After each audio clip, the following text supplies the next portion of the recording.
Welcome to the Toffee Blues, your source for all things Everton. I'm Ellis, and today I'm joined by Stu from the True Faith Newcastle United pod. How you doing, mate? I'm very good. It's good to be here. We're back for the opposition view today for Everton's game at Goodison Park against Newcastle on Thursday night. It's a different kickoff to normal. It's a 7:30 and it's on Amazon Prime, so make sure you don't get caught out by that one. But yeah, a very difficult game for Everton coming up now. As we all know, Newcastle have obviously had a completely transformational 18 months, 2 years perhaps now, and they're in a completely different place to where they were a couple of years ago. How are you feeling about Newcastle then, Stu? In general, it's absolutely marvelous. I mean, I know it doesn't sound like it from my accent, but I have supported Newcastle my whole life. I'm not a blow-in. I've been through some of the tough times, relegations, and just being a bit wick, to be honest. So it's very, very different. To say it changed sort of my life and Newcastle United fans' lives sounds a bit grandiose and a wee bit, faffy, but it's kind of true because I'm sure all your, listeners are the same with Everton, that your football club permeates almost all the parts of your life, and when they're really good, life's pretty good, and when they're really not very good, it does affect things. So yeah, it's pretty good. We're busy. There's a lot of fixtures at the moment. Obviously, getting Champions League football last year was fantastic, and we're all absolutely thrilled. If they're not a bit surprised by that at the end of the season, but it means we've a lot of games to play and a lot of fighting on a lot of fronts. Definitely. Well, now you're in the Champions League as well. It's great to see because, of course, that just shows that we might not be that far away from something. You always want to have that belief as a football fan, don't you? And I think seeing what Newcastle have been able to turn themselves into from what you guys were a few years ago to where you are now, it's just amazing. And the Champions League campaign, it hasn't gone perfectly. You've had some disappointing days, some good days as well, of course. And the season in general has been a bit like that. You've got some great points on the board, but there's been a couple of days where it's like, oh, perhaps the squad is kind of a bit too light maybe for all these games. Do you think that's something? What have you thought of Newcastle so far this season? I mean, you've hit the nail on the head. It's all to do with the squad, and if you'd asked Newcastle fans, I suppose at the end of the summer window, were they happy with the window? I and most others would have said yes, but the big issue to have is the size of that squad. If you are going to fight on forefront, you need a much larger squad. The problem we have is, despite the media narrative and other people, we just have some fan narratives. We have to abide by FFP. I don't need to tell you that. You know what I You mean? know, We try and stay within those parameters, and so that's something that our owners seem to be really careful about. We have spent money, but we've not spent a ridiculous amount. I mean, Aston Villa have outspent us in the last 2 years since the takeover. So it's something that we have to consider. So we've spent what we can, and we've been sensible. We have been very, very unlucky with injuries this year, however. So if you look at our sort of main summer signs being Harvey Barnes, Tino Livramento, and Sandro Tonali, two of those are out for long term. Harvey Barnes is back quite soon, not enough for the Everton game. Tonali's obviously out with that ban until August of next year. Livermore is the only one who's kind of started to really kick on and get sort of first team football. So we are struggling a little bit. Nick Pope's been added to the injury list again there after the Manchester United game at the weekend. So I've been really pleased with what we've done. There's a real argument around some fans about our season so far, and it's a bit of wishful thinking. Maybe it's like, had we not had the same level of injuries and the amount of injuries to first team players, where would we be? We are fifth or sixth possibly. six, I think, isn't it? Yeah, I think it is six because I think we're just pet by Villa getting a very late point against Bournemouth for the weekend. That dropped us down a place. So in terms of the form table, we're in the top three. We're in the round there, and we are playing very well. We had a very bad result. The two games I think most Newcastle fans would hold their hands up and say just wasn't good enough was Brighton away, which is a 3-0 loss, and Bournemouth away, which is a 3-0 loss. We are not as good away from home as we are at home. Our home form has been pretty imperious and pretty much since Eddie Howe took over, actually, for a lot of the time. So that should bode well for Everton fans. Although I think you're the opposite from what I read. Is that your away form is very good, your home form is not great. So I don't know what will happen there, what that means. But it's interesting just seeing how the squad as a whole has dealt with it. I think if we had avoided that very, very late defeat to Liverpool, if we'd not conceded a couple of very late equalisers against Wolves, and there's a real argument to say we'd be in you whisper it, but sort of a title race. And I'm not saying we should be there or could be there, but you had the points on. We're like 7 points off the top. It's not that far away. So I think if with a bit of luck with injuries, a few things here and there, we might be further up the table. So I'm very pleased. I'm very content where we are at the moment. It was always going to be an interesting season, wasn't it? Because you could argue that perhaps you're a year ahead of where you should be in the project. Maybe you probably wouldn't have thought you'd be in the Champions League straight away. And what comes with that is the expectation then. And suddenly playing Newcastle looks very different for a lot of teams, doesn't it? And I imagine they'd then set up differently. You get more respect, which in turn probably makes it harder to break down teams because they're not just going to come at you like maybe they did when they were naive the season before. And it just brings a complete different prospect to your season. And I think you've dealt with it really well so far, even though you have had these slip-ups and that you have in general dealt with it really well. To be in sixth at this point while coping with the Champions League, what happens there remains to be seen. But of course, the fact that you've been coping with it shows that you've been doing pretty well with the squad you've got, and you can't fix everything in one summer. Like you say, you have the constraints to be wary of, and you don't want to overspend that because you see what happens in that case. But the interesting point that you made actually about the home form and the away form. So yeah, Everton are a complete contrast to that. We're really good on the road, and at home we've won one game all season and in the league, and we really need to change that now. We've come off the back of a brilliant away win at Nottingham Forest. Our away form is absolutely superb. We're now 3 on the bounce away from home, but it's back to Goodison now. And in reality, if there's going to be any home or away that you're going to rely on, it's going to be home games that you want to be able to rely on because, of course, the away games bring the other factors of the opposition crowd. You want to win when you've got the home advantage, surely. So that needs to come for Everton now. And we've got 2 games this week, starting with Newcastle, but it's going to be interesting because you said you guys struggle on the road sometimes and we struggle at home. But the thing with Everton is a lot of the time the performances have been there and we've just created so many chances and not took them. But looking at Everton's season so far, what have you made from the outside perspective?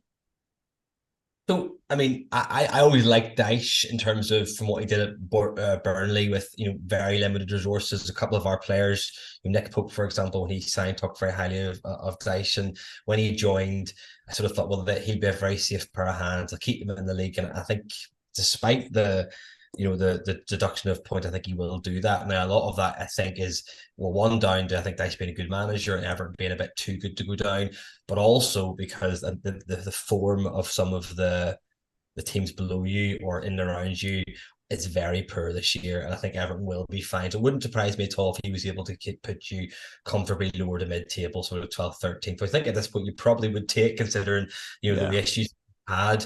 But I think I have been impressed with that away form, and it's the ability to soak up that pressure away from home. I am confused and slightly baffled by your home form not being better, because it would obviously having witness games from Newcastle's perspective at Goodison.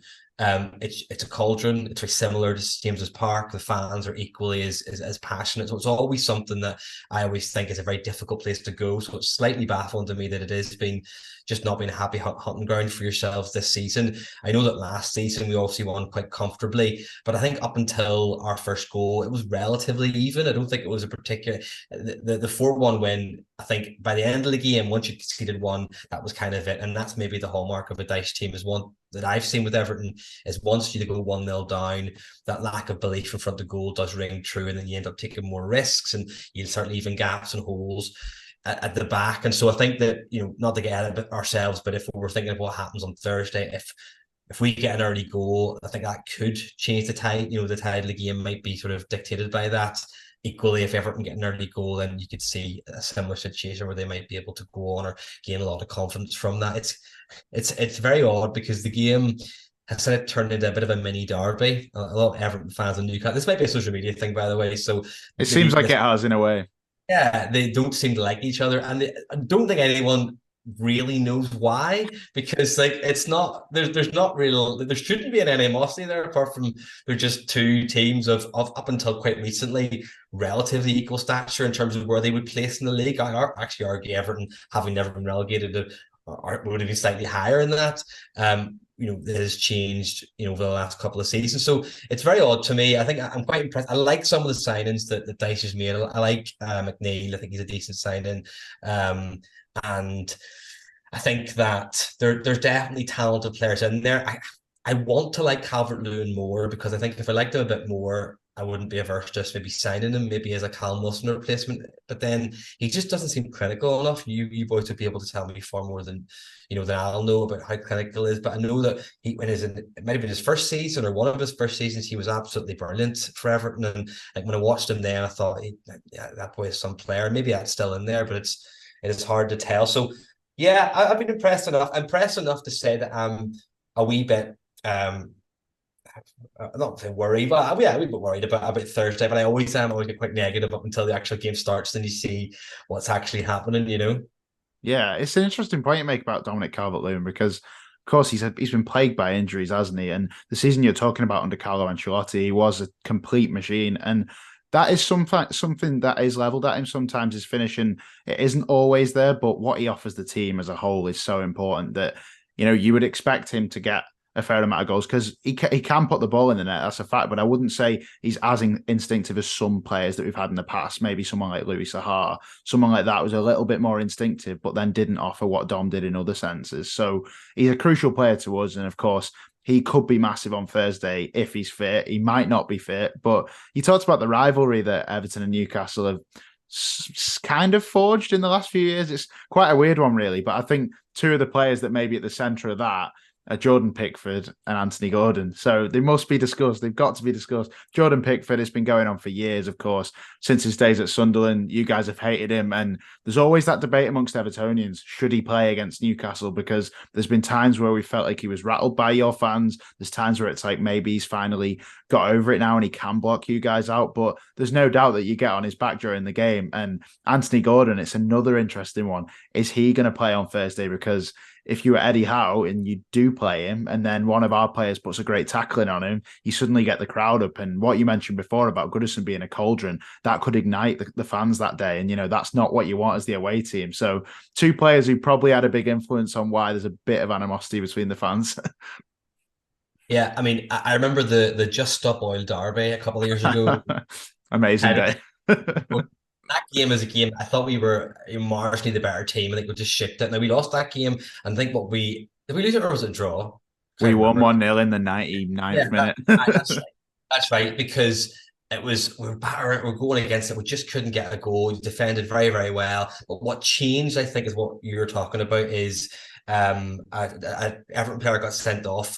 We shouldn't have been. It was I think a Saint-Maximin tackle. Yeah, Alan got sent off. Yeah. Red card. I think people knew that, and it was, and the crowd knew that, and it just changed the game. Even though it was quite late, I think it was around sort of the 80-minute mark or late 70s. It just changed the game. We were in control most of that game. It changed to the dime. It just shows you what the crowd can do. And at that point, it only really looked like one winner, and they obviously, they did win it, and that annoyed a lot of Newcastle fans having to slip away because at that point we needed points. We were trying to climb up the league, and I think Everton also needed the points as well. The interesting thing is Gordon. I think Gordon's a big thing. If you'd asked if we were in this position, maybe this time last year when Gordon first signed, so I've always liked Anthony Gordon. I want to watch him at Everton. I thought he was a very talented player, and more importantly, I trust Eddie Howe and I trust Dan Ashworth, our director of football, that he knows how to find a player. He was a director of football at Brighton. I'm sure your listeners know this, and did work with England as well, so he knows a player. And when he picked out Anthony Gordon, I thought, right, well, there's obviously something even more than I'm seeing there. He must be some player, and they're willing to spend so much money on him as well. If we've been asking or in this position last year, he sort of started off quite slow. I think you're quite right. I think Eddie Howe might consider not putting them on because you don't want to risk that. The boy is in his form. The boy is in the form of his life. He really is. He's been absolutely phenomenal. Comfortably our most consistent player all season, and that's in a team where you've Bruno Guimaraes, you've Joe Linton, you've got Isak, you've Trippier, who's phenomenal week in week out. You've even as recently as the past couple of games, Tino Livramento and people like that, he's been our most consistent performer. I can't remember having a bad game this season. Even in the games we played badly, he's been very, very good. So he will start. Like, unless he's injured, that boy will start. And what I don't know, and this is more of a question, I do not know, because he's made a big show of kissing the badge quite a lot, which you think, oh, big deal. Our players don't really do that. Not many of others really do that. Like, maybe Bruno's a wee bit passionate, Brazilian and fiery when he scores a goal, but Gordon makes a big show of it every time he scores. I don't know why. I like it because it shows passion and it shows he wants the club. But I'm really, really interested to see if he does score. If that does it, almost like that. I could see Eddie saying, "Look, lad, if you do score, just give him a wave. Don't be going mad because you are inviting that like." That I can see being almost as much of interest to many people as how he reacts to scoring. If he does score, he is. I think he's got 5 in his last 6 or something. He has a very good record at the moment, and even when he doesn't score, he plays well. So look, it's a really interesting one. I think you're quite right to pinpoint those players. Pickford, they don't like him because he played for Sunderland. That's obvious. He's quite antagonistic as well, like Gordon, to be fair. But you know yourself, when they're playing for you, you don't mind their antics. You don't mind what they're doing. I mean, Bruno Fernandes for Manchester United, he's the most cantankerous wee thing you've ever seen the football pitch, and everyone hates him. But if he played for you, you'd think he's great, and you wouldn't mind it, could wind up the opponent. So I can understand Everton fans falling behind Pickford. And if he played for us, then I imagine we would say the same. But I think that's why he makes a big play of the Sunderland connection as well as anything else. So it's bound to be fiery regardless of what happened, I think.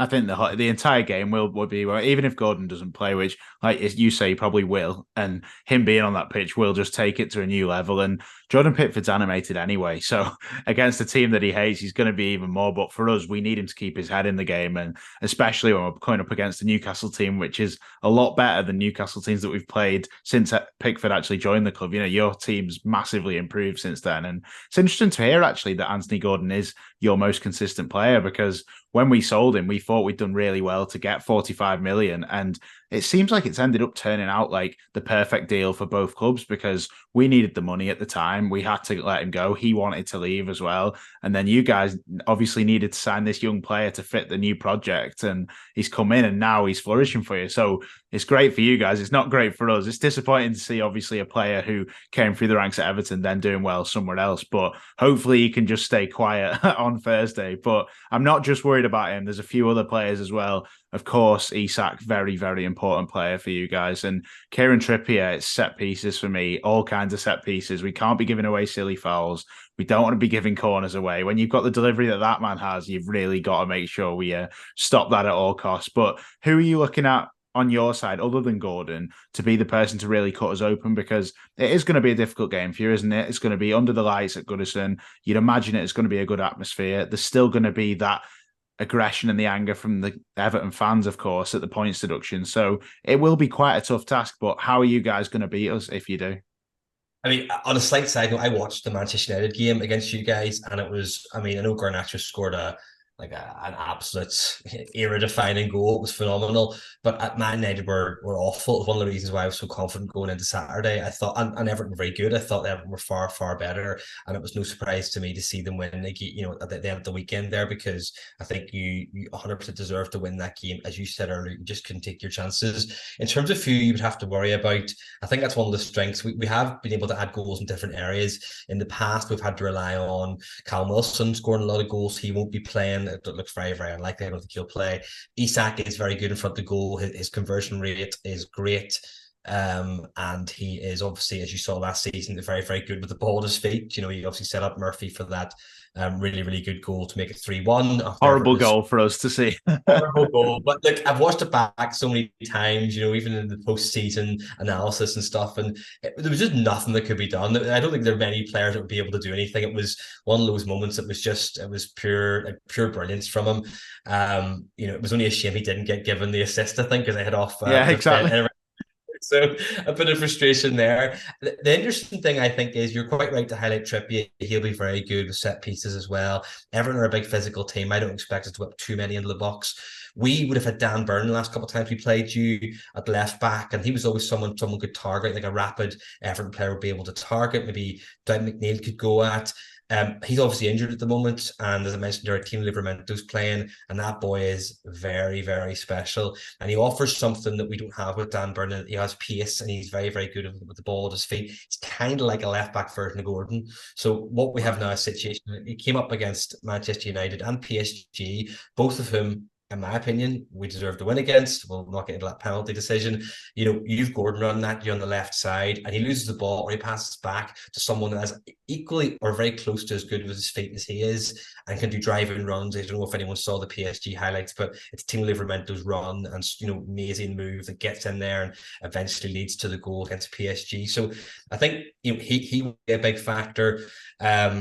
We don't have Nick Pope, which is something to consider. And with Dubravka, we're very lucky in that we've got two quite good goalkeepers in our positions. And I think Dubravka is slightly better with his feet than Nick Pope. Nick Pope is undoubtedly a better shot stopper. So if I was Dyche, I'd be telling them to sort of not shoot on sight, but I think have a few more goals on goal. And we know that McNeil can do that. So have a few shots on goal if you can, because Dubravka is just not quite as good as Nick Pope. I think if anyone's going to be scoring, I can see the likes of Isak scoring. I think Gordon will score. I just think it's just those things written in the stars. That sort of thing has come back to bite Newcastle fans a lot when ex-players score against us. And I just think Everton are unlucky as we are sometimes with things like that. I can see them getting maybe it come back to bite them as well. How he will react, I don't really know. I wouldn't want to guess. And Bruno and Guimaraes will be in the centre of the park, and they'll just work very, very hard. And the difficulty with Newcastle is if they get into the pattern, it's just getting the ball off them. With Lewis Miley in centre mid, he's only 17, but he's been absolutely phenomenal for a 17-year-old. He's been very, very good as well. So hard to call. I didn't have the team there, but if I had to, you have to look at how Everton will set up, and if they are relatively sort of flat defensively, which I generally expect them to be. I think we'll have to get in behind them with pace. So I think maybe Gordon or Isak, I fancy to get a goal. I think that is going to be the key. The pace is, for example, if we have Ashley Young at full back, of course, not that quick anymore, nearing 40 now. So if he's going up against one of these quick wingers, then that is a point where you can exploit us. I imagine Everton will set up in a defensive block, but I'm hoping that they get the balance right this time. Now we need to kind of find that happy medium between sitting back like we did against Brighton, for example, which worked to an extent, but also actually, going for the game a bit and taking it to you guys, because there is an element of tiredness probably coming into you guys with the amount of games that you guys face, and we don't play 2 games a week. You're used to that. So in a sense, you might be better for that, but also there might be a bit of fatigue. And perhaps if we can start quick and get that first goal, you mentioned before about you guys needing an early goal. When we score the first goal, we have not lost this season. So for us, it's absolutely crucial to get it. And I think after that, we just need to really find that balance. And obviously that is the elusive thing in football, to have a perfect balance of attack and defense. That's not something that comes easily, but I think that's the way we beat it, because if we do just sit back, you do have so much quality and you can pick us off. You've just named the danger men for you guys, and you basically named the whole team. So it's pretty worrying for us in that sense. But I think we've got some threats as well. I think Beto may start, and a bit of an unpredictable nature to him. He's still extremely raw, and if he plays up front, it's more about his unpredictability than his actual quality at the moment. He's still desperate for that goal, but when he gets it, I think he'll settle down. He's one of those players who's extremely chaotic at the moment and looks so desperate for his goal, but when he gets it, I think he'll improve on the back of that. We need to get balls into him, and it's up to Dwight McNeil and Jack Harrison to do that. I don't think you'll see Danjuma start, because he hasn't really started so far, and Dwight McNeil scored against Nottingham Forest, and hopefully now that injects a bit of confidence into him. It's his first goal of the season, but we need more from him now. We need even more goals, and hopefully that can kind of inspire him to take a few more shots, especially if you've got your second keeper in goal, who we know Dubravka's a good goalkeeper, but he's not quite Nick Pope, like you say. So I've got a bit of a hope for us. I've not got loads of hope, but I'm hoping that this week we have 2 home games, Newcastle and Chelsea. If we can win one of them, that can really be that trigger point to start turning our home form in the right direction. So I'm going to ask you for a prediction now, mate. What do you think is going to happen? What will happen and what score will be, I just don't know. I do fancy Anthony Gordon to score. I just think it's written in the stars. I like Jack Harrison quite a lot. I didn't actually mention him. We were linked with him in the summer, and quite a few Newcastle fans, were quite excited by it. I have one of my best friends, Leeds fan, and he obviously rated him very highly when he played for them. I think he's on loan there, isn't he? He's not actually signed. Yeah.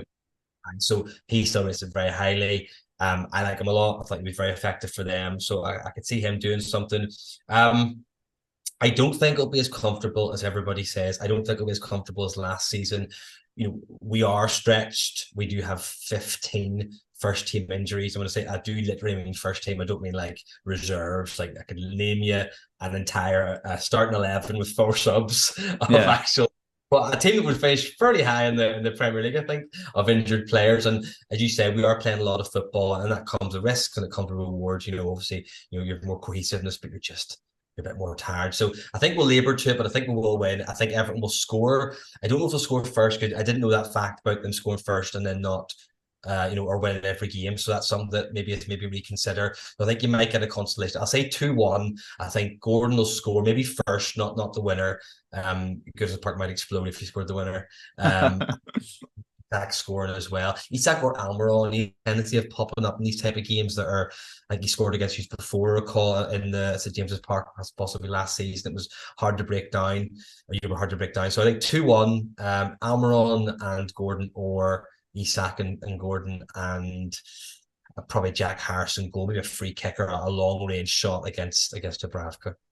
I'm going to go with 2-1 as well, but in reverse. I've got to back my team in this, and I think it's time. I think the home form is going to click soon, and we're going to get what we finally deserve at some point this week, and I'm going to back it to start on Thursday against you guys. I think it could be Beto, it could be Dwight McNeil. I'd say if I'm going to pick them, they're the two. I'd love Beto to score, so I don't know if that's kind of from hope rather than expectation. McNeil, though, he's got that first one in now, and we saw last season, in the second half of the season, once he started scoring, just kind of the weight off his shoulders then, and you start taking shots with a bit less thought, and when he's not as considered, he will just fire them in with that amazing left foot. So I'll back us to win, and the customary Anthony Gordon goal, it's going to come. I think we can both agree that is going to happen. It's going to be disappointing when it does, but I do think it's going to happen. But before you go, I've got one more thing for you, okay? One random question. We always do it at the end of every episode.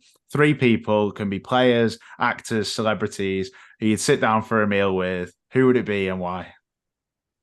Oh, that's a tough one.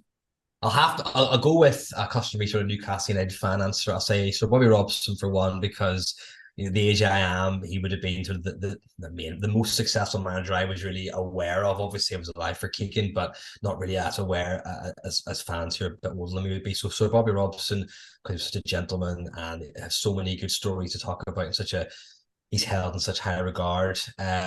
Probably then I'd put Eddie Howe.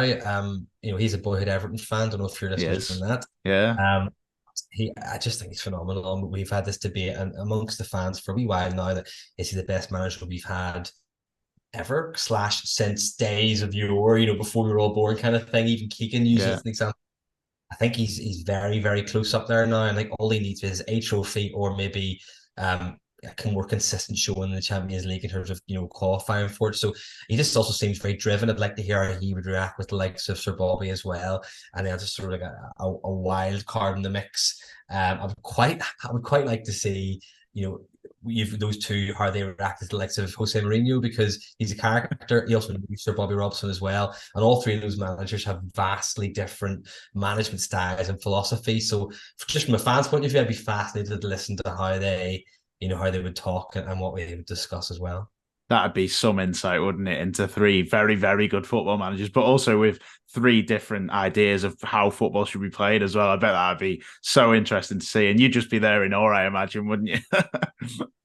Yeah, I wouldn't say anything. I'd be quiet. I'd serve the drinks. That's all I'd do. See, if you were just sat and enjoying it, then that's no problem there, it is. But thanks so much for coming on, Stuart. It's been great. Absolute pleasure, mate. Hope you enjoyed the game, but not too much. Hopefully we can get this win, Blues. We do hope you've enjoyed the opposition view today. Please do leave a like, subscribe, and let us know what you think. Can Everton get that home win that we really, really need? Thanks very much for watching. See you later.